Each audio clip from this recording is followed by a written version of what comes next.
don't judge me, but I'm gonna make my sweatshirt into sweatpants. It's too cold. I like that you think that I, of all people, would judge you. Throw one leg in.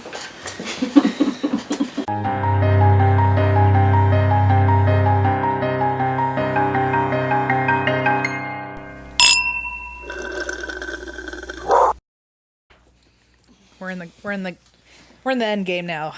Em just put their legs into their sweatshirt as sweatpants, so we needed a moment to settle. I'm still out of breath. My foot kept getting stuck in the hood part and not in the arm sleeve. I panicked a little. And then suddenly I thought, why don't we sell, and that's why I drink sweatpants. So that'd be great. Somebody, Eva, can we do that? Eva, write that down. Is that a thing? I don't even know what they'd look like, but I'm excited. Oh, they would look good, though. Oh, yeah. They look bananas. We'll work on that. Hi, everybody. Hello. How is everybody? Are you doing good? I'm doing good. Are you doing good? Good. Good. How are you, Em? I'm good. I just said it. Good. My legs are good. Warm. Finally. I really am still out of breath. That was a real... like, you know when you're, like, not in shape and you can... No, I don't know anything about that. Like, I could feel my, like, abs where they should be, at least. I could feel it, like, twitching because I was trying to hold my core together I swear, enough. The only person I know who doesn't know that is RJ. RJ is the only person I know who doesn't know what it's like to not be in shape. Recently, I was sitting on the couch with Allison, and I like tried to lean up just to like pull the blanket out from behind me, and her legs were on my lap. She could feel my stomach trembling because I could not lift the blanket out from behind me. And I'm sure RJ would be like, "What are you talking about? Like I lift other humans over my head." I don't know. How are you? Oh, I'm great. Thank you for asking. You're welcome. It's February. We're getting through it. You guys are probably cold. I'm so sorry about that. We're doing some things. We're going to Northern California. I don't know. I feel like things are like, okay, this is so going to jinx it, but I feel like things are relatively calm right now. Goodbye. Which okay. I think last year during tour, things were so not calm that now I'm like anxious. Comparatively, everything is so much better than our last tour just because we did so much more prep work. It just felt like something it felt like we were constantly behind last year. And now I'm like, oh, I feel like we're actually like, okay, knock on wood, seriously, because now I don't want to jinx it. But so far, so good. As of today, we're doing great. Yes. Yeah, exactly. Tomorrow, a whole other we'll get back wax. to you real quick. But no, I hope everyone else is doing okay and doing great. I've been feeling very thankful for all of you listeners lately and just really reflecting and writing in my gratitude journal about you and meditating.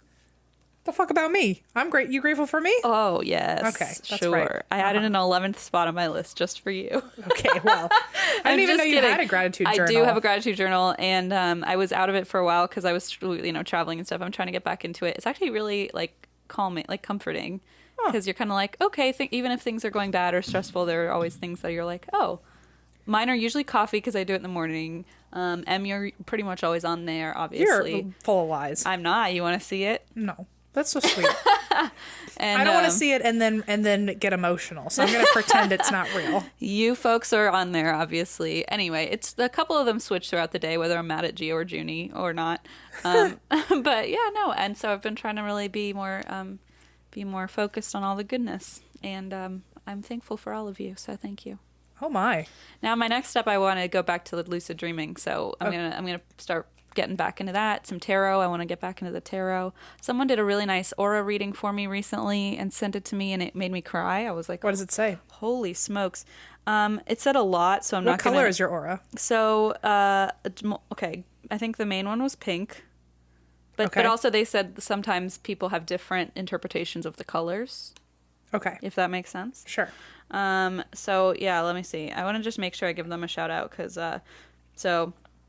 it was from Blair, who uses they, them pronouns. And Blair is an empath and practicing pagan witch and is also a patron. And so during our live stream, they said they would send an aura reading my way. Wow. Probably because I screamed at their face that I wanted one as a joke. And then they followed through, which was just so unbelievably kind. But yeah, so a predominant pink, a protruding yellow, and a receding green.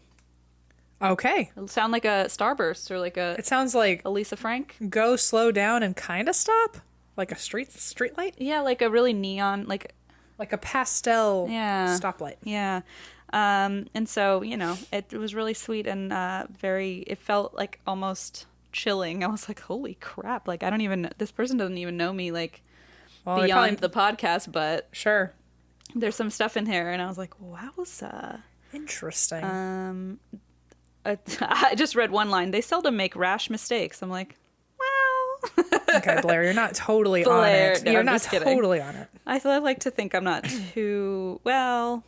Okay, I can't even defend that one. But thank you, Blair, for that. By the way, that was just really, really thoughtful of you, and it really made me happy, and it made me kind of start thinking about things. And I think I'm just in one of those phases. I'm so sorry. You're just gonna have to be patient with me. Of course. You know my phases.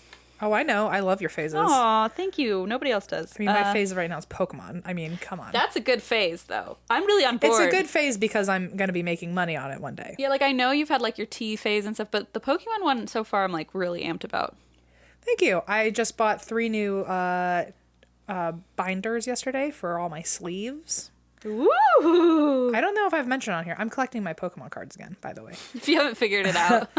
No, I found all my old ones from my mom's house, and a lot of them are in pretty great condition. So I was like, I'll just fill out the complete set. So That's amazing. I mean, that's a fun hobby. yeah, I came back. I bought a bunch of cards when we were gone in Texas, and I came home to them. So it was fun to like organize them, and It's like an unboxing. it was. I get FabFitFun, you get Pokemon cards.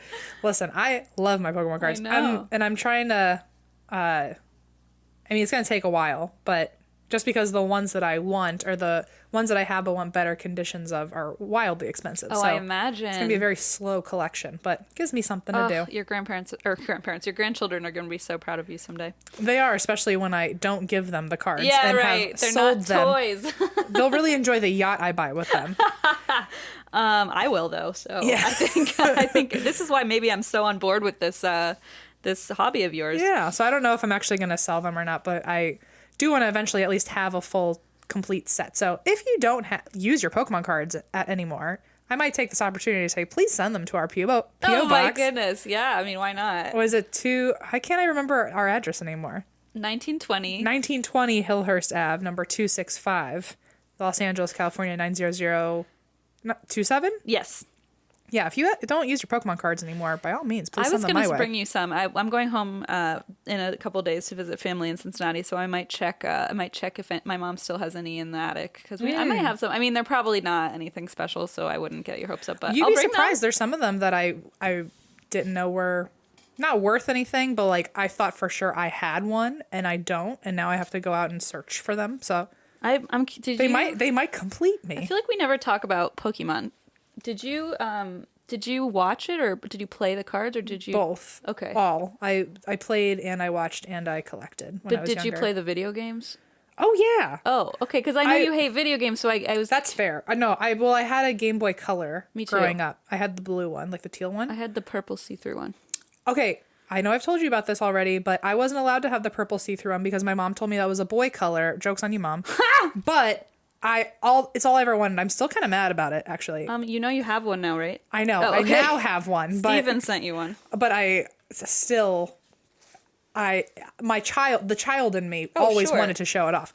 But I had Pokemon Red, Pokemon Blue, and Pokemon Yellow. Oh, I had red, yellow, and silver. Yeah, I had the I guess the original 3 colors, and then they had like Sapphire and Ruby, or they had Silver and Gold and Sapphire. Yeah. I stopped caring after Red, Yellow, Blue. Or Red, Blue, Yellow. I stopped caring. But you don't want to play them now? Like I Pokemon do play Eevee? them now, actually. On Switch? No, on my actual Game Boy Color. Oh, it still works. Oh. But other than those 3, that's like I found my video game thing. I just kind of assumed you never played them because I know you don't like video games, so I didn't know what your entrance to the Poke world was. No, when I was younger, my mom and I did a lot of traveling, and so it was an easy thing for my mom to keep me busy on the airplane. Oh yeah, because it didn't have TVs. It saved and stuff. my mother when we traveled with her too. Just passed the Game Boy back. I also played the to this day I can't win it, but on the Game Boy Color they had a Tarzan game, and I was never able to get past like level 7. I'm sure most adults could get through that very well. It was hard, those things. And I had a Sega Dreamcast. Nice. That was pretty fun. We ate a Sega Genesis. Okay, I'm sorry, you guys are so fascinated with this, I'm sure. Anyway, we can talk about this on a live stream someday, maybe, if anyone wants to talk about it. I forgot we were being recorded. I thought we were just sitting here. Yeah, I think we were supposed to talk about other things on this show, and I know people... Things that are less fun. Write mean reviews about us talking about ourselves, so let's talk about other people. You mean people are listening to our podcast where we talk about ourselves and don't like that we're talking about ourselves on our podcast? Well, I'm going to talk about someone else. This is the patron of the week. Their name is Christina P. Christina P. Hi, Christina P. With quite an Italian last name. Ooh. Thank you so much for supporting Penne. Okay. Thank you for supporting us and for being you and having a really cool name. And being so Italian. Having a cool first name. The coolest. Oh my God. Okay, so my story is from your homeland, Ohio. Hey! Oh my God, my story's from Ohio too. Huh. Is it about Walter? No, it's not about Walter. So this is the story of the Ohio State / Mansfield Reformatory. Oh, okay. Oh, I've heard about this place. So it is the most haunted place in Ohio. Fun fact. Some say it's one of the most haunted places in the country. Besides my mom's house. Well, that's a fact. It's been seen on the Harry and Walter Go to New York show. I do not know what that is. Me either. It's been on Tango and Cash. It's been on Air Force One. What? Seen on Air Force One? Is like that a show? Someone watched Ghost Adventures on Air Force One? I don't know. Let's make it that one. The president has actually watched this on Air Force One. Which president? I don't. Let's go with Obama, please. Okay. Michelle actually has watched videos about the Mansfield Reformatory on Air Force One. It's also been mentioned on Scariest Stories on Earth, the place with the creepy alien voice. Mm-hmm. Zelda. It's Scariest Stories on Earth, and it's also been on Scariest Places on Earth. It's been on Ghost Hunters. It's been on Lil Wayne's music video, Go DJ. Oh, hell yeah. It's been on Fallen Angels, and it's been on Ghost Adventures. It's been on Ghost Hunters Academy. It's been on Inside Secret America and Destination America, but it's best known because it was And That's Why We Drink episode. Yes. 159. Bingo. Also, because it was apparently the filming location for parts of Shawshank Redemption. What? I feel like I'm such a loser. I don't know this about my own state. It's okay. I'm going to catch you up. Thank you. So in 1861, the property was a training camp during the Civil War called the Camp Mordecai Bartley. But in the 1840s, it became like Mansfield. The town became Mansfield, I guess. Got it. And so in 1867, 6 years later, Mansfield was chosen as a build site for an immediate penitentiary, which was 180 acres and cost $1.3 million at the time. Oh, that's a lot. So $1.3 million in 1867. I couldn't even begin to tell you how much that cost. $400 billion.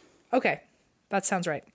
There were 3 design choices. Fun fact, there are 3 different styles to this place, so it's a little mishmash of all of them. Victorian Gothic, Richardsonian Romanesque, and Queen Anne. Oh my God. So they really were like, this prison, what turrets do we want it to have? Like, I mean, you were just telling me and Eva about Victorian houses, how at the time they were actually super tacky because they were so ornate. Fun fact, everyone. Victorian houses originally were considered the McMansions of their day because they were built by typically the nouveau riche who wanted to show off their money. And so they would build these really massive, intricate houses with like big turrets and things that kind of were useless as far as architecturally speaking, but were kind of flashy and showy. And so nowadays, obviously, they're considered very historic and beautiful. And like, I love them personally, but I do. But people at the time then apparently would laugh at us for thinking it looked beautiful. It's like apparently very tacky and like you're showing off your wealth by like building crazy, spirals and shit in your house. But yeah, so that's kind of a fun fact. Anyway, this sounds like it was one of those tacky places because it's got a lot of really elegant, elaborate for a jail too. Like so, it's like a McMansion penitentiary, penitentiary, a McTentiary. Sure. Also, the design was meant, obviously, because it was like Victorian Gothic and all this. It was meant McPrison. A McPrison. Sorry, it just sounds better. It was. The design was meant to intimidate, but also encourage the inmates to become spiritually reborn. So it's supposed to also kind of look like a church. Oh, so it's one of those. Yeah, it's one of those. I remember those. Also, it was built to look like a castle, so it would look beautiful on the outside. So it was actually considered a gift to be sentenced here compared to other facilities. You're welcome for putting you in this prison cell. In this prison castle church. So when the first prisoners actually came there, it was such a nice looking like facility compared to other things in the area. And so townspeople lined the streets handing the first prisoners cigars as like congratulations. Oh my goodness. And the building wasn't completely finished yet, so the first inmates actually did have to help with construction. And the prison was done 14 years later. So if you were there for the first 14 years, part of your stay in this penitentiary was to help build the place. That always, like, that is so scary. I remember that story you told in Florida where they had to build the gallows that they would later be hanged in. Yeah. Like, it's just so disturbing. And here you have to build your own prison. Your McPrison. Your McPrison. It's like a whole other psychological torture. It must be. And you're doing manual labor, too. I'm sure, like, also, how was that, like how was that supervised? Like, because you would think if all these prisoners are building it, they would build secret passageways. I would put little loose bricks in there. Yeah. A Shawshank Redemption style, maybe little passageways.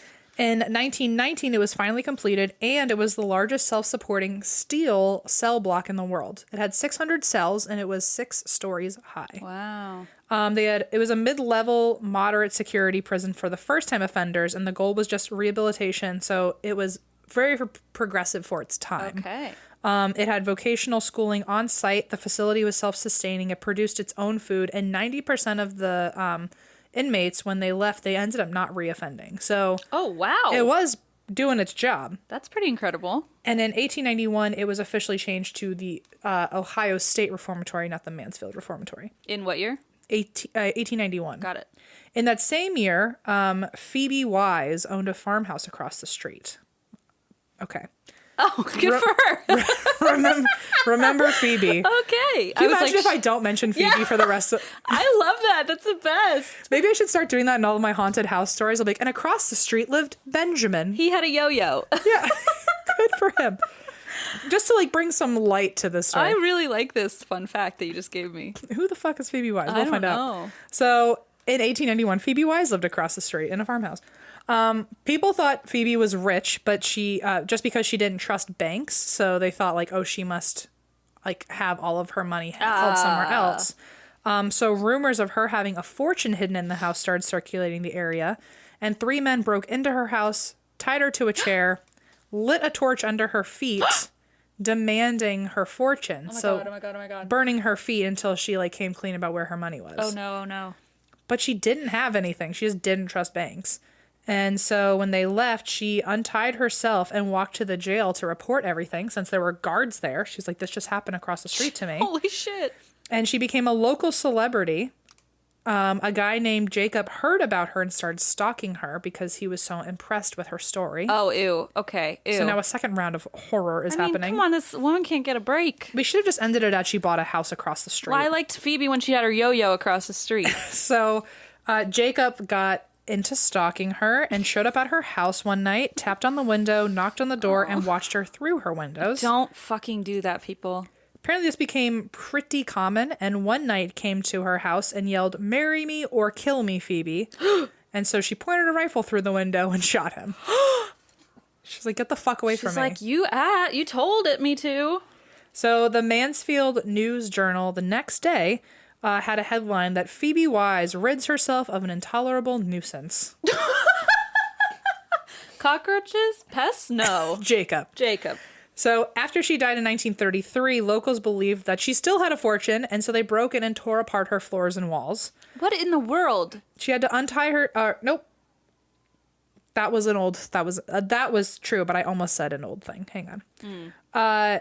So after she died, they ended up tearing apart her entire place. But before that, when she had untied herself and gone to the police, and then she started getting stalked, the reason that she became such a big name in town was because she also then became a hermit because she was terrified of the fact that someone broke in and lit her feet on fire. Yes, and so that's why she started getting stalkers, because they were curious about what happened to her. But she started getting stalkers because these people they wanted her fortune, or they wanted to marry her, apparently. They were being bad people and being stalkers. Well, also, the reason I mention this now is because she became a hermit, obviously. People started getting curious about her. She started talking to the animals near her. She started being known for shouting loudly out the window to get people's attention. she also apparently to the local children was a witch. Right. That checks out for, childhood lore, I guess. Mm-hmm. So I'll bring that up later, but Phoebe Wise is now the witch across the street from the Ohio State Reformatory. Okay, interesting. So in the 1960s, the reformatory was getting overcrowded and it was breeding conflict. And 10 years later, they declared it was now a max security program, and dangerous criminals were also getting sent there after it was already overcrowded. So now there's like really scary criminals also crowding this place. So the prison's focus shifted from reform to just punishment, just to keep people at bay. And it got a reputation for inhumane conditions. Let me guess, the reoffender rate went up or went down. Oh, I'm sure. Or whatever the percentage was. I'm sure of that. There was a reputation for extreme violence between the inmates. There was excessive daily shakings and beatings from the guards. Shakings? Oh, God. There was poor nutrition, pest infestations, diseases. Occasionally, the inmates were thrown over the catwalks. Holy shit. Just to get them away. I don't know. What the fuck? Apparently, there were a few types of torture. One was called the butterfly. No, I don't like this. There was electro torture. There were water hoses. There was a sweat box, and there was the hole. What's the butterfly? I think we get to it in a little bit. Ironically, the chapel was also now an execution room. Oh my goodness. Many were tortured and hanged there. Oh my God. Many also died of suicide. One in particular was in cell 13. It was an inmate named James Lockhart who doused himself with stolen turpentine and paint thinner, set himself on fire in the cell. Oh my God. The cellmates said that his body peeled off in chunks. Oh my God. As they dragged him to the infirmary. Oh, no. So they were just trying to get him to the infirmary, and he was literally falling off of himself. Ugh. Over 200 people have died here. They were buried outside in the cemetery, including 2 guards in the 1920s. One was Urban Wilford, who was shot by an inmate named Philip. In 1932, another guard, during an escape attempt, was beaten to death by inmates, and his name was Frank. In 1948, there was a murder on the property when the superintendent, wife, and daughter were kidnapped and shot by 2 parolees execution style. Holy shit. And these 2 parolees were considered the, quote, mad dog killers. They planned the murder for years because the superintendent apparently used to abuse them. So they thought, well, we'll just kill you and your family. But the daughter, oh no. In the 1950s, the new superintendent was Arthur Glatke. He was a superintendent for 20 years and lived in the administration area with his wife, Helen, because at the time, I guess you also lived on site. I see. That doesn't seem like a good idea anymore after that first murder, but okay, right. Sure. He actually tried improving the conditions. He played slow music on the speakers to keep inmates calm. He was well respected. And one day, Helen was looking for her jewelry box in the closet and accidentally knocked over a loaded gun off the shelf. It went off and shot her. She died 3 days later. And my God. And a few years later, Arthur died in his office in the administration area. So he died after. He died years later. Oh, I thought you said days later. Oh, no. Yeah, a few years later, he died in his office. She died 3 days, after the shoot. Yeah. That is horrifying, That's dude. 2 more deaths, but they were actually respected. She was by looking the for inmates. her jewelry box? That's really sad. So the hole that I mentioned is go. solitary confinement, total darkness. You are starved. You're not given food. And you sleep on concrete floors, which were roach and rat infested. And there was only supposed to be 1 person per cell, and there were 20 cells. But I'm sure with overcrowding, a lot of people were getting shoved in rooms meant for 1 person. In 1957, a riot broke out among 120 inmates, and all of them were put in the hole, which meant 6 men per cell for an entire month. So a space meant to fit 1 person had 6 people in it, and you were there for 30 days. They were starving and in pitch black. Yes. I mean... And probably, honestly, this is really gross, but, defecating on each other and, sleeping, standing up, and... I can't even imagine. In one of those cells, where 6 men were now shoved in there for 30 days, the guards accidentally paired up 2 of the most violent inmates who hated each other. Uh-huh.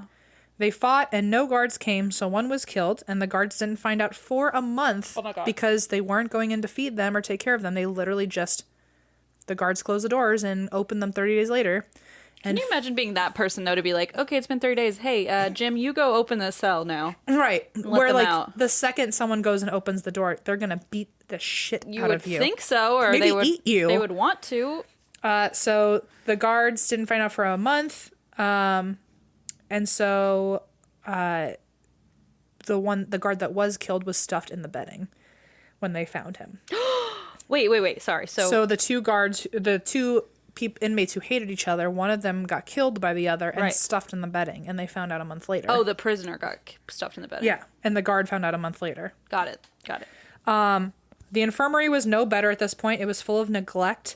Many people starved because they couldn't fight off inmates that stole their food because they were just lying there helpless. Sure. In 1978, the Council for Human Dignity filed a lawsuit for inhumane conditions.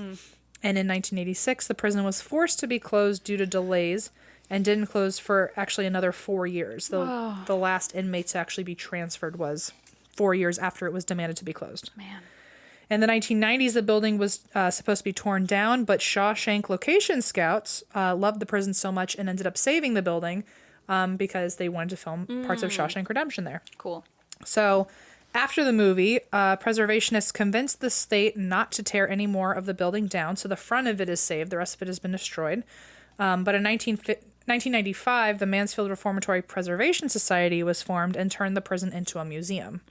So the Preservation Society is trying to restore the jail to its original state, and it's open almost year-round. And they also have a Shawshank Trail tour, which shows you like behind-the-scenes stories. That's really cool. I would love to do that. That sounds fun. I love that movie.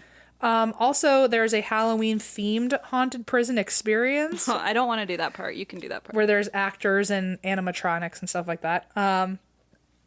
They also offer public and private ghost hunts and ghost walks for children, ghost hunt classes, and special ghost events. Ghost hunt classes! That's fun! Precious. And ghost events for children. Oh my gosh, I love this so much. So they offer 3 types of guided ghost tours. The History Meets Hollywood, which I assume has something to do with Shawshank Redemption. Beyond the Bars, and the Inmate Tour. Ooh, that sounds spooky. They all sound good. Yeah. And many of the Preservation Society's tour guides are former inmates, so they're also helping give them jobs and things like that, but they also have personal experience. Inmates? That is wild. So they also have the personal experience, so they will straight up tell you things that they experienced when they were prisoners. That's like at Alcatraz when that guy was there to sign books and he had been a prisoner. You remember that? Yeah. He was one of the prisoners and he wrote a book and he was there signing books at Alcatraz. I remember you got me a cup from that day. Yeah. I also got you a copy of that book, I think. Didn't I? No, I think you just got me the mug and then you got me a flag. Okay, maybe I'm making that up. I remember you telling me about the book, though. Huh. One of the... So this is a quote from one of the tour guides, I think. One of them was there in the 1960s, and another was... Oh, this is the Preservation Society talking about how they're hiring former inmates to work there. Okay. One of them was there in the 1960s, and another was there in the 1980s. So their tours are totally different because they were in the same cell blocks but under different laws. Right. So they can give the history better than most. So it works out well for everyone. That is so interesting. They also host the Music and Tattoo Festival, a murder mystery dinner theater, a beer fest, and a 7K Shawshank Hustle run. Sorry. What? I would like to be a part of this. Not the run, but everything else. They know how to market themselves, Seriously, I guess. This is so cool. So now I'm just going to tell you the ghosts. The guests. Well, the eternal guests, if you will. Yeah. So in the admin area, there are apparently shadow people. People hear voices and see they hear voices and footsteps. Mm-hmm. They sense being watched. They feel gusts of cold air. They've heard a man or a woman whispering. They have smelled roses, which apparently is Helen's perfume, the one who shot herself by accident. No. People have smelled cigars. Helen has actually been seen walking to the bathroom. In the attic, there's a quote from someone saying, "Let's just say a very well-known paranormal celebrity had an experience up there and refused to go back in. I'm not going to say who it was. I'll just say that he grabbed his scarf and walked out." I don't know who wears a scarf. ZB. Is it ZB? I would think maybe. I don't think he would ever walk away from a challenge, though. That's true. He would yell at it. Anyone know a ghost? But maybe that's why it's a secret.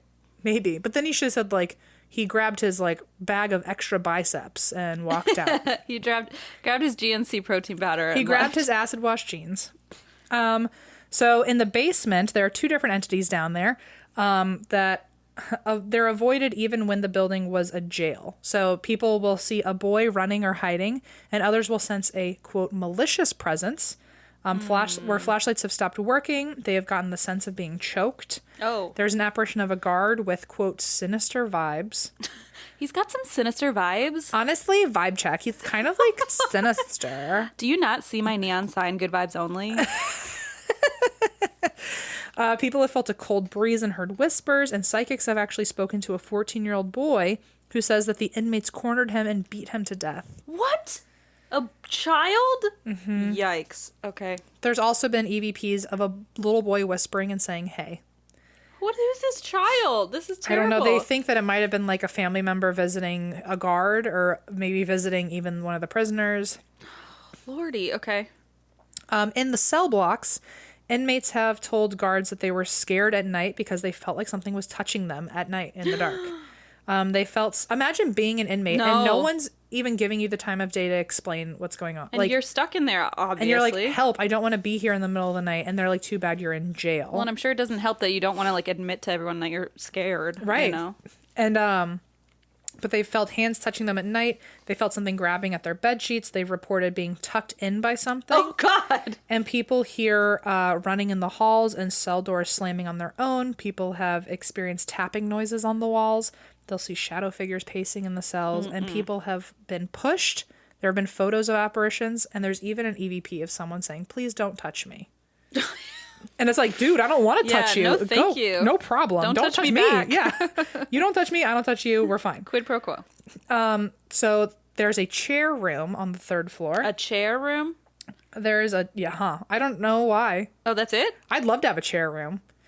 There's a chair room that, chair in the room.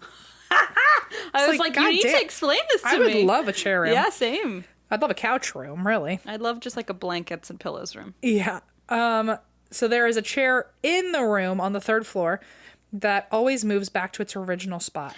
So if you move it anywhere else, you will hear it slide back after you leave. Forget it. Never mind, I don't want that room. M can have that room. One guy said he was going to smash the chair and turn it into firewood. Oh my God, and Gio reacted. So there is, Sorry about that, by the way. Had to send... Behind the scenes, real life. Send Gio on his way. So if you move the chair anywhere in the room, you will hear it dragging. Someone went in and said that they want to chop up the chair and turn it into firewood, and then something shoved him, and he felt burning on his back, and giant welts appeared. He's like, I'm going to turn you into firewood, man.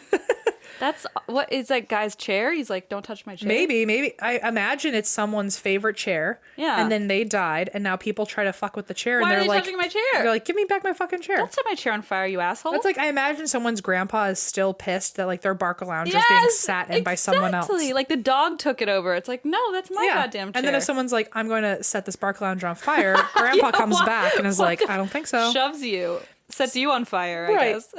So, in the chapel, people get grabbed a lot. Awesome. Great. There are strange lights and photos. There are unexplained noises. Spirits are seen lingering in the doorways, and people hear shouting, screaming, and crying. And then there's Elmo. Oh? Who... Tickle me? Don't tickle this one. And don't let him tickle you back. I really won't let him tickle me back. Don't you worry about that. Apparently, so Elmo is the name for what appears as a red glow in the shape of a literal Muppet. It looks like fucking Elmo. What? It looks like a big anthropomorphic blob that's red. No. And it shows up in many guests' photos. Oh, ew. So here's a quote. If you see the red glow in your pictures, Elmo is posing. Oh, no. Elmo is allegedly demonic, you don't say. Allegedly. And invokes fear and anger, and accidents happen when he appears. So guests are pushed on the stairs. People have been forcefully struck with something that they can't see. But I mean, it's literally like, if you take a picture there and you see Elmo, look out, because he's look out. Elmo's gonna tickle you a little too hard. Yeah, this is like Elmo's doppelganger, the one that like in the parallel universe is just like violent and evil. Yeah, it's just demonic Elmo. Oh, demonic Elmo. That sounds... Demonic Muppets are not something I want to get involved Demonic with. Muppets. Now that's a Jim Henson original. Oh, wait, that's true. I guess Elmo is not Jim Henson, huh? Oh, no, Sesame No, Street. Sesame Street. I would still consider him a Muppet, even though he's not like on Kermit the Frog's team. I guess I don't know if that's trademarked. It's kind of like Disney and like the Looney Like Tunes. Pixar. Oh, I was gonna say like Bugs Bunny and Mickey Mouse. Sure. Like I still think of them on the same pedestal, just different yeah, exactly. companies. They're probably like cousins or something. Yeah, something like that. Like Elmo has the knockoff. It's not easy being red. You know. So It's not easy being red. So wait, you know what's interesting though is my dad growing up. My nickname since I was a baby, my dad always called me Elmo. Uh-oh. And you dance like Kermit. Oh, shit! It's not easy being red, guys. I'll tell you what. Hold on, that is weird. Are we the Muppets? Are we? You're the off-brand Muppet. Interesting. I'm the real Muppet. Interesting. The Here for the Booze logo for our new tour was actually created by someone who has worked for the Jim Henson Company. So are we Muppets wearing Muppets? I'm getting really thrown. This is crazy. Don't sue us. We have told them that multiple times now. I'm going to keep saying it. But we're going to keep saying it. But holy shit, yeah, huh? I think we're Muppets. It's I'm about pretty sure. time we reveal to you our true selves. So Sorry, so there's a demon. Okay, yeah. Got it. We are the demonic Elmo. Actually, and Kermit, it to checks be fair. out. It checks out. I dance like a fucking demon, I tell you what. That's the truth. So apparently if there's a cluster of 3 orbs in your photo, then that's like Elmo like plus the Trinity, which is like a mocking of the Trinity. So it's like super demonic. God. So you will smell something rotten and your electronics will malfunction if you see 3 red glowing things in your pictures. In the infirmary, there are gusts of wind in closed rooms and disembodied moaning. There are orbs and high EMF reads. In the graveyard, objects will move by themselves, equipment will fail, and it's now forbidden from entering. Fun fact. I believe it. In the library where Helen died, Helen has been seen gliding across the room, and objects will fall to the floor and move on their own. Oh dear, she's looking for her jewelry box. She's still like, where the fuck is that jewelry? I need those earrings, man. On the stairs, guests are shoved or slapped on the back. People will hear evil laughter, and some people will feel pressure on the small of their backs or arms as if they're being helped up the stairs. Oh, Ugh. yuck. Like, thank you for helping. I guess, thanks. I feel like they'd be leading you up just to push you down. Yeah, probably true. The hole, people still to this day get really nauseous. I don't think I could even go in there. That'd be... It sounds too dark. Seems too much for me. People get nauseous. People feel like they're being watched. People have felt breath on their necks. People have seen glowing eyes. They've heard shuffling in halls. And they've heard deranged babbling. People have heard growling. They've heard crying and sounds of cell doors being banged on. They've seen shadow figures that are regularly roaming the halls and the hole. And tour guides often think that they're missing guests because a certain amount of people will show up on the tour, and then halfway through, Oh my God. it looks like there's less people, but it's the same amount of people, which means ghosts Goose cam. showed up for the tour and then disappeared halfway through. Yikes. Or it will look like new people have joined the tour, and it's really ghosts are now. They're like, this is my favorite part. They're like, where's your paid ticket? They're like, I'm here for this one. This is my favorite. This is my favorite part. I'm Elmo. I want to hear you talk about me. And then I'll go away. I'm very vain. So there are hundreds of EVPs apparently. Visitors have been scratched, had their hair pulled. They've seen apparitions following them. There's camera evidence of spirits walking through the jail at night and following tours. So if you look at behind the tour, like a couple feet behind them will be a shadow figure. I hate that. This is why you don't ever go the last person in a tour. You can't on these kind of things. I put me But right also, in the middle. like, really, do you want to be in the middle? Because then you're surrounded by maybe 5 random spirits who weren't there originally. Well, as long as... Fuck, I don't know, Just don't go at all. Also, in cell 13, where the guy caught himself on fire and was literally dripping off of his body, people have gone numb in his cell. And apparently, the guy that set himself on fire will show himself to guests, and he will still be on fire. Oh no, oh no, oh no, oh no, oh no. People have also witnessed Phoebe, our good pal the witch. Phoebe, she's back. She has been seen staring out of windows and walking on the road between her house and the jail, almost as if she's still replaying that energy of her walking to the jail. Night, yeah. There are even reports of her asking to hitch a ride to the reformatory and vanishing in your car. Oh, God. Oh. She's like, my feet were just set on fire. Can I hop in? Yep. And then disappearing. And that's the Ohio State Mansfield Reformatory. I am actually like full on. Look at my goose cam right now. Holy smokes. Yay. That was a good one. I spooked you. That one spooked me good, man. You're welcome. I hope I spooked others. Wow. I still can't get over how, matter of fact, I was like, oh, and then someone across the way bought a house. Her name's Phoebe. The end. There was like a pause, and I was like, well, you did that with the chair room at first, too. You're like, there's also a chair room. And in the downstairs, I was like, wait, hold on. Can you tell that my notes, like, it takes a second for me to register even what I fucking wrote. We get so wrapped up in, like, telling it that sometimes your words kind of don't. Well, because also when I'm, like, writing the notes, I'm not thinking about how I'm going to say them later. So then when I'm saying them, I'm like, oh, now I have to edit them on the spot. Yeah, your thought process. You'd think after, like, almost 200 episodes, we would be better at this. You'd think, but you'd think wrong. I'm going to take a little slurpy slurp of my Starbies. Okay. As long as you don't slurp it audibly, please. Thank you.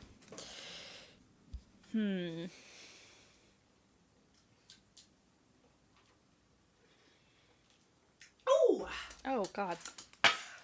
Ooh! Stop it. Tart. Tart, like Christine. Okay, all right. So, hello, everyone. My story today is also Ohio adjacent. Interesting. I think it's mostly Kentucky. Well, it's a mix. We'll see. So this is the story of Donald Harvey, the Angel of Death. Angel of Death. Wow. Yikes. So I want to first list my sources real quick. I listened to an episode about him on True Crime All the Time podcast. I got articles from ThoughtCo, All That's Interesting, the New York Times, and People.com. Those were my main sources, and used some Wikipedia-ing, obviously. So let's crack into it. Okay. Let's crack-a-whack it. No? Okay. I like it. Also, can we mention the thing that I invented now beyond bananas? Oh, yes, please. Oh, we love this. Okay, you know how we always say bananas? Well, M took it a step further. So I don't remember. I don't know why this happened. It just felt right. And so we were all in the car in Texas after a show.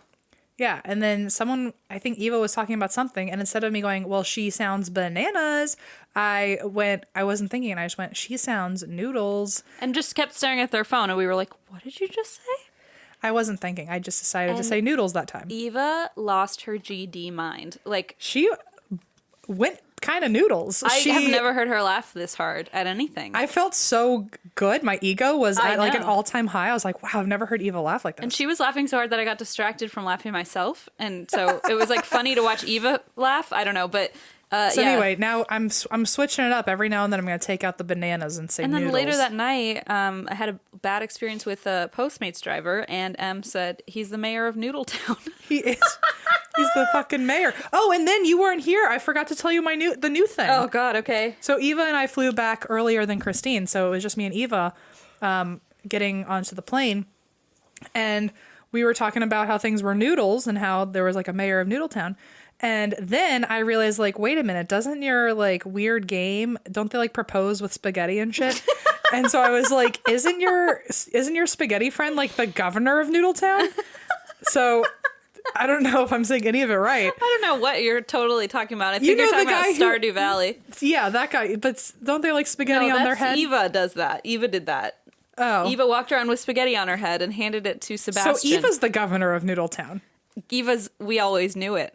Eva's the governor of Noodletown. I had a hunch. Well, there was a part where I accidentally murdered the governor in the game.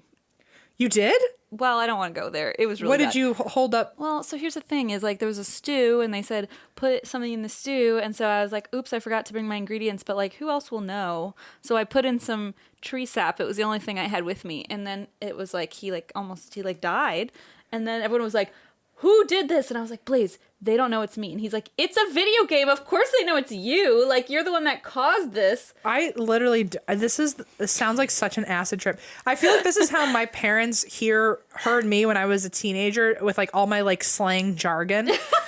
And you're like, well, they asked me to bring stuff for stew, but then I brought sap, and then like the governor died, and and they're like, what the fuck are you? And I was like, Blaze, I can't tell anyone. And he's like, Christine, it's like. Things only happen because you do them. It's a video game. The best part is you can tell me and I'll never tell a soul except for this podcast. Oh, I've told literally everyone. I don't know what you're talking about. And then next year I had to Google what to give the governor because I couldn't seem to make him happy.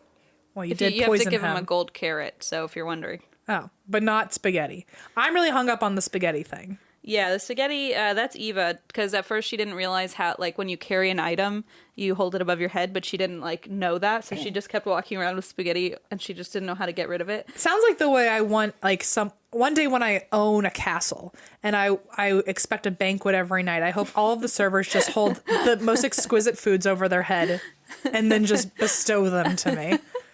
Yeah, and then if you walk up to somebody while you're holding an item, you give it to them, and she didn't know that, and she had just bought the spaghetti for herself, and so she walked up to someone to talk to them and handed him the spaghetti, and he was like, I don't like this. And she's like, that's my damn spaghetti! I bought it for myself! Anyway. I'll never get it, but I love it anyway. I keep trying to explain it, which is just so stupid. Why? Anyway, it sounds noodles. Anyway, it is noodles, and it is Stardew Valley, and apparently Animal Crossing is coming out soon, so I'm going to be on that game, so just get ready, Em. I don't even know what you're talking about. I know. Okay, let's see. Let's get back into this. So, Donald, Harvey. Why did we talk about any of that? I don't know. I don't know where that came from. Something about bananas. I guess so. Anyway, so Donald Harvey, born April 15th, 1952 in Butler County, Ohio, pretty close to where I'm from. His parents moved to Booneville, Kentucky when he was pretty young. And, wow, shocker, he didn't have a great childhood. Oh, Kelsapries. Kelsapries! That's Em's other thing that I love. By the way, we were watching Degrassi the other day, as we do, and Allison was like, out of all these characters, which one would I be? Which one would you be? And then she told me that I would be, like, there's this one girl, Paige, who everyone kind of knows in the early seasons as, like, being the kind of, like, the queen bee, Regina George, like, bossy, you know, the one that no one really likes because she's, like... The queen bee. The queen bee, very high maintenance and all that. And Allison was like, oh, you would be Paige for sure. And I was like, how on earth am I Paige? And then out of fucking Paige's mouth 3 minutes later in Degrassi, she fucking goes Kelsapries. There you go. There you go. I was actually like, yeah, I fully agree with Allison, to be honest. I do love a good dose of drama. Em is a fucking queen bee, I tell you what. Just a queen. Right. Okay, let's go. I'm just your fucking jester holding up your noodles above my head. That's exactly my fantasy. Actually, like, you're really like the emperor, and I'm just wandering around like... The emperor trying to... in the empire, and I'm just fucking the jester. I'll take it. I love it. Moving on. Quickly. Sorry. Okay, love my stuff. So, he did not have a good childhood. Kelsapries, Em says. And Paige. His mother basically said, oh, his childhood was filled with love and happiness, but it wasn't. It was later revealed that Harvey suffered through quite a bit of abuse at the hands of adults in his life, most notably his uncle and his male adult neighbor. He also suffered a head injury as a child. Interesting. And as we know, studies have shown that many mass murderers and serial killers have something in common. They have suffered a head injury as a child. And the theory is that brain injuries are linked to acquired sociopathy. So all this to say, Harvey had a troubled start, and it's not looking good. Looking hot. From day one. Especially because another common trait among murderers is abuse during childhood as well. Sure. So... fast forward to 1970. Harvey at this point is 18 and living in Cincinnati. Hooday. Okay. In Sinville. Anyone call it that? The Sinner's Town. Sin City. Is that what they call it? No, that's Las Vegas. Okay. Oh, right. I didn't know that. Okay. No. Can we start calling it Cincinnati with an S? Because it sounds more appropriate for you. Cincinnati. Oh, yeah, sure. They do call it Zin with a Z because it's a German town. Like, it's a German town. Of course it's a German. Of course that's where your parents went when they came here. I just assumed you knew that. I mean, it was called Porkopolis because that's, like, where they manufacture all the pork. What? You didn't know this? Literally not at all. It's called Over the Rhine. Like, it's like the Rhine River. I know. Over the Rhine. It's a downtown area because of the Rhine River in Germany. Anyway, whatever. Yes. Wow, a lot of things are clicking. Oh. A lot of things are clicking. I thought you hurt yourself. No, just my brain. I hurt your brain. Sorry. Yeah, no, it's a very, very, very German town. What a shocker to everyone. Yes. Let's see. Head injuries. It wasn't looking hot for Harvey. Thank you. 18 years old, living in Sin City. whatever. Sinning Sinning in Cincinnati. Yes. There we go. His grandfather was sick and staying at Marymount Hospital in London, Kentucky, so he decided to go stay at the hospital to help care for his grandfather. Over time, he became a familiar face around the hospital. There were nuns and nurses who worked there, and they grew pretty used to him being around. In fact, they grew so accustomed to his presence that they offered him a job there as an orderly.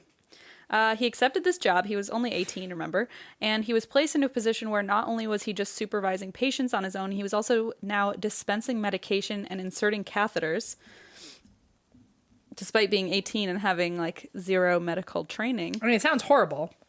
Yeah, I mean, yeah. So let's just say the power went straight to his head. Only 2 months into the job, he snapped. One of his patients was a stroke victim named Logan Evans, who... Holy shit, that scared me. I'm sorry. Who told Christine she needed to take her birth control. Okay, sorry. Delete that, Eva. My bad. Okay. One of his patients was a stroke victim named Logan Evans, who grew angry with him and ended up rubbing feces on his face. And in return, Harvey lost control, grabbed a pillow, and smothered him to death. Oh my God. He's, again, only 18 at this point. Then he cleaned himself up and announced Mr. Evans' death to the rest of the staff. And let's just say at this point, things went downhill. Over the next 10 months, Donald Harvey killed 15 more patients. Holy crap. And typically by smothering them or hooking them up to faulty oxygen tanks. Okay, well, Yeah. great. But because most of Harvey's victims were either older or in such poor health, no one suspected him because he kind of played it off as they were older and sick and died of natural causes or their illnesses. Plus, he was so mild-mannered and calm. Like, I mean, literally the day he showed up, they were like, hey, you want to put in catheters? 18-year-old that has never done any medical... Can you imagine of all of the jobs to give someone who has no background in it, you give them inserting catheters? Truly. Can you imagine if you found out that, like, your medical provider was this 18-year-old kid who was just there because his grandpa was sick? Can you imagine if you found out they were about to put a catheter in you and the person who's going to do it is someone who's never done it before? It's like a teenager who's never even... Oh, my God. Who also isn't really passionate about this job. Who literally just wants to murder people. Anyway, yes, exactly. So no one suspected him because he was so mild-mannered. Like I said, they even just let him do whatever the hell he wanted, and he had his own patients. So outside of work, his life was not much better. He was super depressed. He often contemplated suicide. He had actually 2 relationships at this point. He had met a man named James Peluso, and they were on and off lovers for 15 years. And side note, he later killed him when he was too ill to take care of himself. So Jeez. That's a fun fact for you. Oh, fun indeed. But perhaps more notable, Harvey was also involved with a man named Vernon Midden, who was a married man with children who worked as, get this, an undertaker. Interesting. I see where we're going here. Interesting. So, unsurprisingly, Harvey spent a lot of time with Vernon. He had a lot of questions about the human body and how it reacts to different forms of trauma. Mm-hmm. He also later admitted that when their relationship went south, he entertained fantasies of embalming Vernon while he was still alive. Oh my God. Fuck. This is so sickening. It makes my body hurt. Vernon did more than teach him about embalming, though. He also taught him all about our favorite subject, the occult. Yay, yay. So here's a quote from the article on ThoughtCo. In June 1977, he looked into it further and decided to join. This is where he met his spiritual guide, Duncan, who was at one time a doctor. Harvey attributes Duncan to helping him decide on who would be his next victim to die. Thanks, Duncan. So he's like, oh, I have a spirit guide. He's telling me who to murder. I'm like, I don't think that's how this works, bud. I don't think that's quite what a spirit guide, as much as it's like an Elmo demon or something. It's exactly like an Elmo demon, Honestly, actually. he probably, yeah. That sounds pretty sure. It's actually Kermit. I'm actually pretty positive. Yeah. No, no, you leave Kermit out of this, my friend. A dancing spirit. Okay. So, March 31st, 1971 was Harvey's last day at Marymount Hospital after he was arrested, but not for murder, for burglary. Oh, okay. Even though he had been murdering dozens of people, Sure. He was arrested for burglary. So apparently he had drunkenly attempted to burglarize an apartment and was caught. And after he was arrested, he was so wasted that he also confessed to being a murderer. Wow. Okay. Not very careful. But an extensive investigation failed to turn up any evidence that he had killed anyone. So they thought he was lying, and he only faced burglary charges. Well, they were like, "Oh, you're just being funny. You silly goose. You're such a silly goose. You're Noodles. Dawn, you're fucking Noodles, so man." Mayor Noodletown. Am I kidding or what? Okay. At this point, he decides to head out of Noodletown, I assume. Actually, he heads right straight into the middle of... Fucking dives into Noodletown. Like downtown Noodletown. Into the Marinara Lake. Okay. No? Okay. No, I'm on board. Okay, cool. At this point, he decides to head out of town. He enlists in the U.S. Air Force, but after 2 failed suicide attempts, he was sent home with an honorable discharge for medical reasons. He spent some time at the Cardinal Hill Convalescent Hospital in Lexington, Kentucky, which I looked up, and it still exists. However, now it's called the Cardinal Hill Rehabilitation Hospital. Fun fact. Shout out to all our friends there. Sorry to put your name out with this story.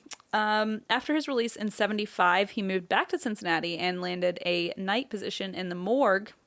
I mean, seriously, at the VA hospital there. Okay. It's believed that during this time, he killed at least 15 additional patients, to be clear. Oh, wow. Okay. By this point, he had started experimenting.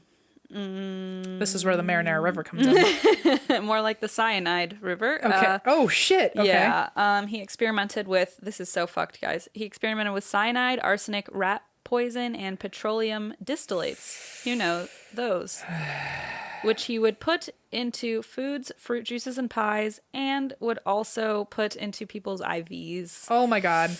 He also experimented by administering fluid tainted with Hep B and HIV. Like, he would, like, put HIV virus into fluids and then inject them into people. Like, what? Why? That's atrocious. What are you doing? So, like... Goose cam. Injecting people with hepatitis B did result in hepatitis infection, but no HIV. And it often, this is his, like, I guess, research study, often ended with illness, but typically not death. That doesn't mean try it, I guess, is my caveat on that one. Yeah. But now his murderous tendencies began to extend outside of his work. Outside of the workplace, took his work home, I guess you might say. Sure. So he had been in several relationships at this point. He moved in with one of his lovers, whose name was Carl Howler. But when he learned that Carl was cheating on him, he began poisoning his food with arsenic as a way to keep him at the house. So, like, almost just like he was too sick to leave, so he couldn't cheat on him. Got it. If that makes sense. Yeah, that makes sense. So he did not kill him, but he kept him very ill. His next victim was one of Carl's friends, who he thought was interfering too much in their relationship. So instead of poisoning her with arsenic like he did Carl, he infected her with Hep B. Fuck. And also tried to infect her with the AIDS virus, which failed. Oh my God. I know. Like, this is just so fucking crazy. Next up was his neighbor, Helen Metzger. He felt that she was a threat to his relationship with Carl, too. I don't know what Helen ever did to you, Carl, but okay. Looked at you weird? So he laced her jar of mayonnaise with arsenic. Oh my God. What a specific way I know. And also, how do you get her jar of mayonnaise? You're like, can I borrow that? Okay. Or like you break in like just to open her fridge? Like you couldn't... Okay, sorry. Yeah, right? Like you're like, it feels like someone broke in the house, but there's only one jar of mayonnaise that's on the counter. Ugh. Just a weird crime. But so that didn't work. The mayonnaise did not kill her, excuse me. And when he realized it didn't work, he baked her a pie filled with arsenic and she died. Shit. Yeah. I guess don't. It's just so hard. I'm like, don't eat food from people. But I'm like, I always eat food from people. Like, also, you should be able to trust your neighbor. You should be able to trust your neighbor. You should, exactly. Like, it's not Helen's fault. She got a pie from her neighbor. That's a very lovely thing. Remember, my neighbor just gave me a bag of lemons. Yeah. That I'm actually thinking of making a pie with. So, who's to say? I don't want to eat any of it. I'll tell you that. She's lovely. For many reasons. Oh, okay. Yeah, I guess that's true. You have. What about? No, I don't want it. You don't want any of it? Okay, fine. Not a lemon square? Those are my favorite. No, I'm not a lemon pastry fan. I love lemon squares. Okay. So he baked her a pie filled with arsenic. She unfortunately died. On April 25th, 1983, following an argument with Carl's parents, Harvey stopped poisoning their food with arsenic, and 4 days after the initial poisoning... Okay. You're okay. I'm trying to wrap my brain around this. Arsenic pie. April 25th, 1983, following an argument with Carl's parents, his sick boyfriend. Harvey started poisoning. Oh, I said stopped poisoning. That's what I was confused. Got it. Started poisoning. Like, that is a tricky game changer there. Started the or killer stopped. stopped killing. Yeah, but like people that he apparently wasn't killing. So, okay, he started poisoning his in-laws, basically. So Got it. Carl was sick at home. Yeah. He had an argument with Carl's parents, and then he started poisoning their food too. Which I'm like, how does he have access to all their food? I don't know. How does he have this much access to arsenic? He works at a fucking... Oh, I don't know. Do they have arsenic at the hospital? I guess. I mean, it's the 70s. I feel like you could probably just find arsenic somewhere. I guess so. So he started poisoning his in-laws, basically, with arsenic as well. And then 4 days after the initial poisoning, Carl's father, Henry Howler, was dead after suffering a stroke. On the night that he died, Harvey visited him at the hospital to check on him. Okay. Like he had put him there. Oh, Do you see what I'm saying? Yeah. Like he had poisoned his father-in-law, and then when he was in the hospital... Went to go check on him. He went to go check on him, and he brought him some pudding. Okay. And it was tainted with arsenic, and it killed him. So arsenic is his favorite weapon so far. Yeah, since the AIDS virus didn't work, arsenic is becoming his favorite tool. Got it. His attempts to kill Carl's mother continued, but she survived every single attempt. What a badass. I know. In January 1984, Carl asked Harvey to please move out of his apartment. So Harvey was pissed. He felt rejected. Obviously, he was angry. He tried several times. He's like, I've been keeping Carl sick this whole time. Now I'm gonna just try to kill him. Oh, right, because if he moves out, then all of a sudden he's not going to be able to get him sick anymore. Right? And so he failed. And it's like he basically poisoned everyone in like Carl's circle, like anyone that he felt was threatening. Right, he him. probably had some mentality of like, I've done all of this for you, and now you want me gone. Right. And so he literally killed like anyone he thought was in the way of their relationship. Right. And so now he wants to end the relationship. Well, also poor Harvey, he's probably wondering like, why is everyone dropping like flies? I know. Well, not Harvey. Carl. Carl. Yeah. He's probably like, why am I murdering everyone? No. Carl's the boyfriend. Yeah. Harvey's the angel of death. Right. Yeah. So he tried to poison Carl many times before he moved out and failed. So he was not able to do it. But despite this like murderous rampage, he was somehow excelling at his job. In March of 1985, he was promoted to morgue supervisor. Every little boy's dream. But a few months later, security guards found a gun in his gym bag, and he was forced to resign. Unfortunately, the incident was never documented in any of his employment records, so he had a fully clean record and was... So he was able to get a job anywhere else. Immediately, exactly. So he went straight to Cincinnati Drake Memorial Hospital and got a job there. In his own sick way, he quote-unquote thrived because he had control of live patients again. Remember, he was like at a morgue, yeah. And so he was killing people at his home, and now he's like back at a hospital where he has control of killing. But at some point, like, doesn't everyone see like, oh, every person we put him in charge of dies? Like, maybe he shouldn't be in charge of people anymore. Yeah, you'd think so. Okay. Maybe. Great. Maybe you'd think so, but apparently not. Not me. So from April 1986 to March 1987, so a little under a year, Donald Harvey killed 26 patients. Okay. That's terrible. In like 11 months. 26? Yes. He described them as mercy killings, saying he hated to see sick people suffer and they were now better off because of him. But the spree had to end somewhere, and it ended with 44-year-old John Powell, Donald Harvey's last known victim.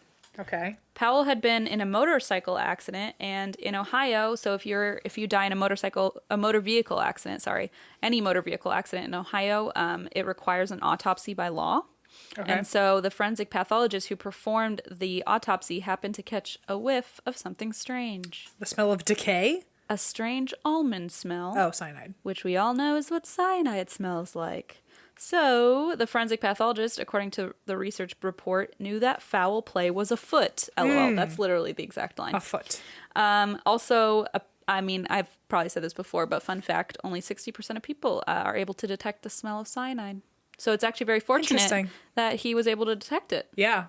So, Cincinnati police immediately conducted an investigation.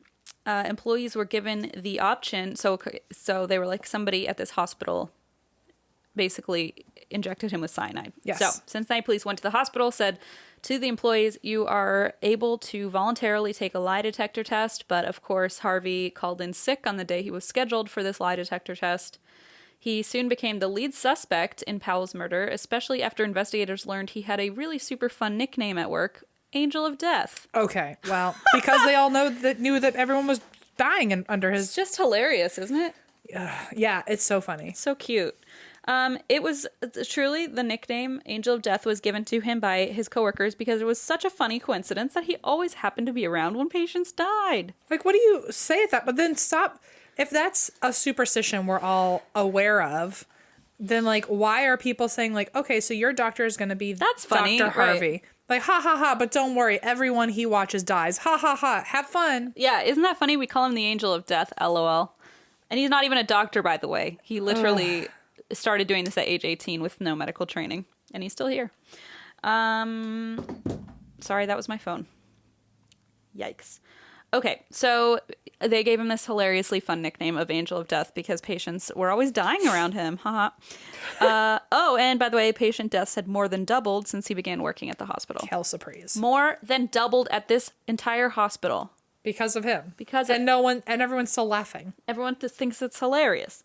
So a search of Harvey's apartment turned up enough incriminating evidence to arrest him for aggravated first-degree murder. He confessed almost immediately, explaining that he had killed Powell because he felt sorry for him and his family. But Powell was not even that. Like, he had been hurt in the accident, but it wasn't like he was on life support or anything. Gotcha. Like, he murdered him. Yes. He was not better off for anybody. Right. So when he was brought to trial, authorities had enough evidence to convict him for the murders of 37 people. Holy shit. How clearly they knew. However, he later admitted that the number was closer to 70. He explained, quote, "I felt what I was doing was right. I was putting the people out of their misery." Ugh. I know. It's like really stomach churning. "I hope if I'm ever sick and full of tubes or on a respirator, someone will come and end it." So just like putting your opinions on someone else's life. Yeah, Got when it. they're not even that sick. Like, a lot of these people weren't even ill. He was Yeah, they could have had like a broken arm. Yeah, and also he was experimenting. It wasn't like, oh, the quickest painless death. Yeah. He was like, let's see if I put AIDS in you. Let me think about embalming you alive. Right. Oh, and also people like the neighbor who he just decided he was mad at. Like, that's God. not Angel of Death. That's not like saying, oh, they're better off. Right. You're maybe better off. He also said the killings gave him a sense of satisfaction and almost happiness. Oh, almost happiness. Yeah. So he's not even fucking He's fulfilled. still not even, yeah, right. The murders gave him a sense of power and control that he felt he couldn't find anywhere else in life. God, what a sicko. So at this point, Harvey knew his only chance to avoid the death penalty was to accept a plea bargain. He agreed to... Oh, so he didn't want to die? That's interesting. I know! I'm sure everyone else didn't want to either. They were like, we're going to inject you with... It's pretty quick, we're going to inject you. And he's like, oh, no. Right, I have bad veins, sorry. It's like, I actually don't want to. I don't consent. The others didn't either, I don't consent, right. Fuck. Oh, yeah. What a dick. He agreed to a full confession in exchange for life in prison. He was sentenced to 4 consecutive 20-year sentences, and a few months later, he confessed to 15 more murders and was then sentenced to 8 life terms plus 20 years. He was incarcerated at the Toledo Correctional Institution, and on March 28, 2017, he was found lying in his cell, having been beaten severely by another inmate. He died 2 years later, and all in all, Donald Harvey, he has passed, but he confessed to 87 murders. Not all of the claims could be fully verified. The 37 were, so there's that giant number. But if his counts are true and accurate, that makes Donald Harvey one of the most prolific serial killers in U.S. history. Holy shit. And that is the story of Donald Harvey, the Angel of Death. Yikes. Yikes. Woofaroo. That's fucking noodles. Ooh, it's so noodles. Honestly. It's just sad. Yeah. And it's, it's scary. I think it's really scary too that, like, if you're ill or whatever, you put yourself, your life, your health, your life at the hands of others, of somebody who's dedicated to, like, bettering you and, like, do no harm, I mean, that's like the first rule. And then this person is literally like, well, let's see what happens if I put this in your catheter or this in your, and there were other, I mean, it makes you scared because at some point, statistically, most of us will end up in a hospital at some point for something, regardless of how small or big. But, like, then it makes you wonder, like, who am I allowing around me Yeah. to make me better? Yeah. Because someone might be there to do the exact opposite. Yeah. That being said, go see your doctor if you're ill. I'm not saying don't seek medical help. I'm just saying it's scary that people like this take advantage, and it's scary. I mean, even my last week's story of like people on Tinder, I'm not saying don't trust people that you want to hook up with or meet or date. I'm just saying it's only a fraction of a percentage likely, but also that 1%, like you never know who it's going to happen to. It's just terrifying. really, really scary. So be safe out there, folks. Ay, ay, ay. Yeah, so that's that, I guess.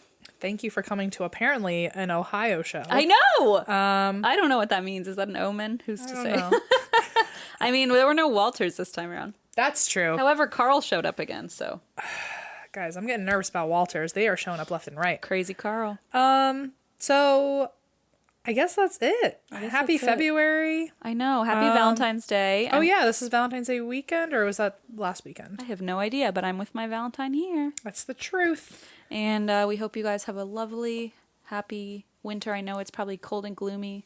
As someone who gets terrible seasonal affective disorder, I hope you're all doing okay. Get one of those lights that has, from Costco, that has like sunshine in it. I need one of those. Get your vitamin D levels up. Christine, are you listening? I need one of those. Well, we're in LA. Okay, yeah, but okay, sure. You can sit under Skylar and get some sunlight. Ugh. Why does Skylar have a hole? Why does Deb have a hole? I'm actually a little concerned because Skylar seems to have moved for the first time. I don't see most of the web anymore. Deb the web has shifted slightly, and I'm a little anxious about it. I'm nervous. Did Deb the web float down? I think Deb the web's coming to meet you in person. That being said, thank you so much for listening. You can find all of our information at that'swhywedrink.com. That's right. Follow us on social medias and check out our website. On the SMs. On the SM. And we will talk to you soon, folks. We love you. That's why we drink.